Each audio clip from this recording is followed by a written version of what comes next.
তারাপদ রায়ের ছোট গল্প সমস্যা।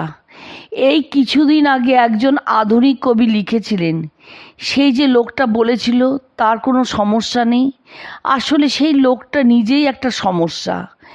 এই কবিটিকে আমি ভালো করে চিনি না, কিন্তু যদি কখনো সামনাসামনি দেখা হয় তার সঙ্গে আমার একটু বোঝাপড়া করার আছে। আমাদের সমস্যার অন্ত নেই, আলো নেই, জল নেই, টেলিফোন বাজে না, আমাদের দরকারি চিঠি ডাকে হারিয়ে যায়, মাছের বাজারেও আমরা ঢুকতে ভয় পাই, মেয়ের পরীক্ষার রেজাল্টটা বেরোয় না, ছেলে চাকরি দরখাস্তের উত্তর আসে না, সকালবেলা হরিণঘাটা দুধের গাড়ি আসে না, বাড়িওয়ালা ভাড়া বাড়াতে বলেন, অন্যথায় বাড়ি ছাড়তে বলেন, রাস্তায় বেরিয়ে বাসে উঠতে পারি না, উঠতে পারলে নামতে পারি না। আমাদের সমস্যার শেষ নেই, অথচ এহেন সময়ে অবশেষে একজন সমস্যাহীন লোকের সন্ধান দিয়ে কবি নিজেই তাকে নিয়ে উপহাস করলেন। কবির সঙ্গে আমার বিশেষ বোঝাপড়া করার আছে। আপাতত গোলমাল থাক, সমস্যা সংক্রান্ত নির্ভেজাল গল্পটি আগে বলি। জাহাজডুবির পর প্রায় সবাই মৃত অথবা নিরুদ্দেশ। শুধু একজন যাত্রী কিছুটা ভাগ্যের জোরে আর কিছুটা ভালো সাঁতার জানার দৌলতে প্রচুর সাঁতরিয়ে অবশেষে একটি নির্জন দ্বীপে এসে আশ্রয় নেয়। দ্বীপটি খুব খারাপ নয়, মানুষজন অবশ্য নেই, তবে হিংস্র জীবজন্তুও তেমন নেই। গাছে পাকা ফল আছে, মিষ্টি জলে ঝর্ণা আছে। ভালোই দিন কেটে যাচ্ছিল জাহাজডুবির যাত্রীটির। এর মধ্যে একদিন সেই ডুবে যাওয়া জাহাজের সন্ধানে আরেকটি জাহাজ এলো সভ্য পৃথিবীর থেকেই।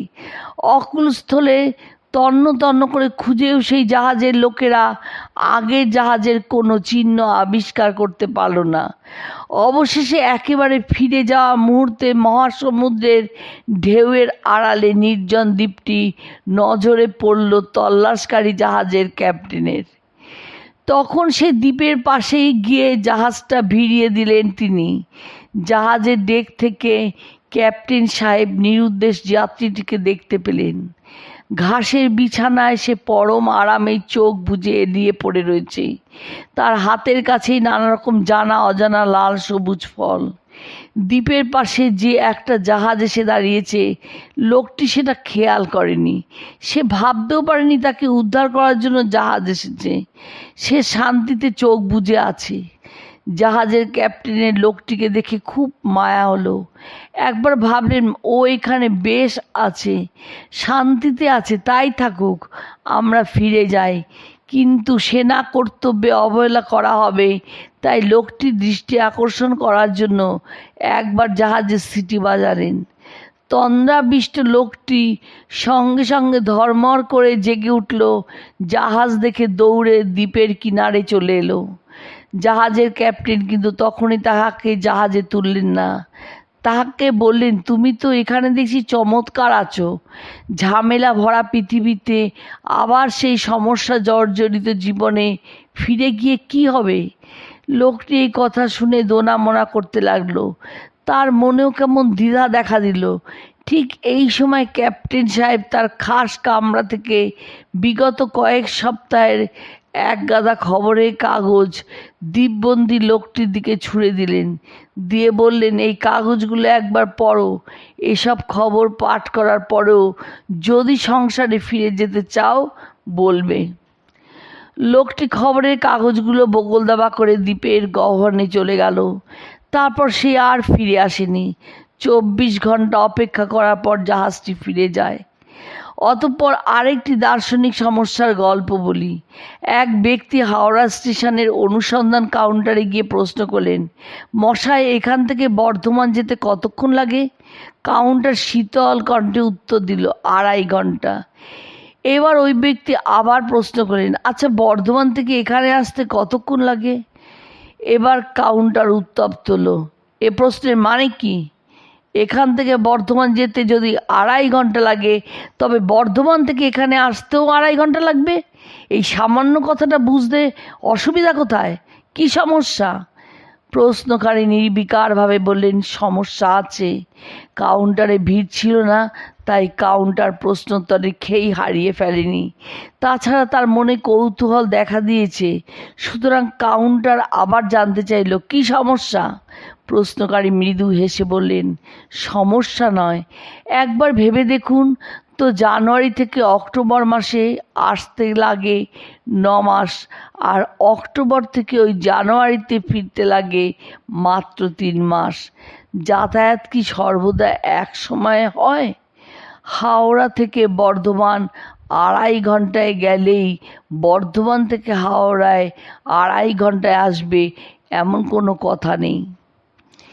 এই প্রশ্নকারী যেমন সমস্যা আছে, তেমনি সমস্যা সকলেরই আছে এবং থাকবে। এবার আবার সমাধানের কথা ভাবি। এক সাহেব বুদ্ধিজীবী সমস্যা সমাধান নিয়ে একটা চমৎকার উদাহরণ দিয়েছিলেন।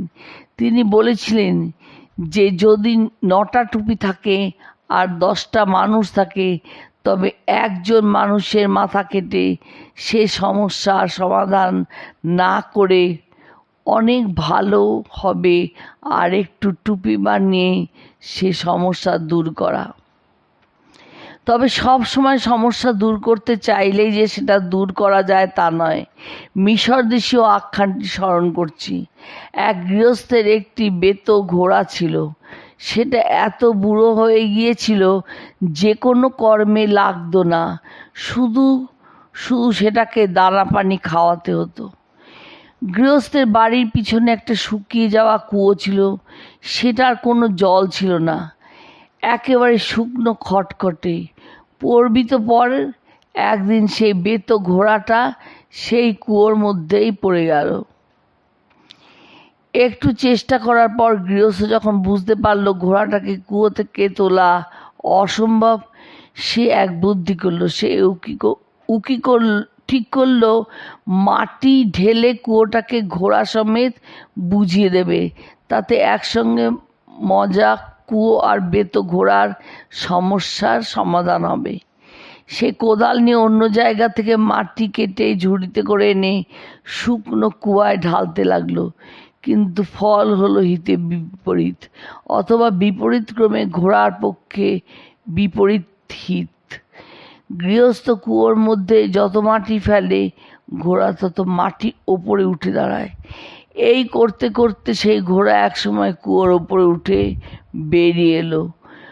কুয়ো বোঝানো হলো বটে, কিন্তু গৃহস্থের বেত ঘোড়ার সমস্যা রয়েই গেল।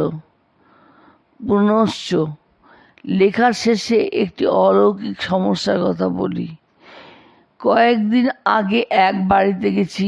বাড়ির ছোট মেয়েটি বাইরের ঘরে পুতুল নিয়ে খেলছে, তার কোলে 2টো পুতুল। আমি তার সঙ্গে কথা বলার জন্য জিজ্ঞাসা করলাম, কি খুকু, খবর কি? খুব ঠোঁট উল্টিয়ে জবাব দিল, আর খবর, শুধু বিপদ হয়েছে। আমি অবাক হয়ে বললাম, তোমার আবার কি বিপদ? কোলের ডল পুতুলের মাথা আছড়াতে আছড়াতে 7 বছরের খুকু গম্ভীর হয়ে বলল, এই দুটোকে নিয়েই পারছি না। এদিকে এই পুজোর সময় আমার আবার বাচ্চা হবে।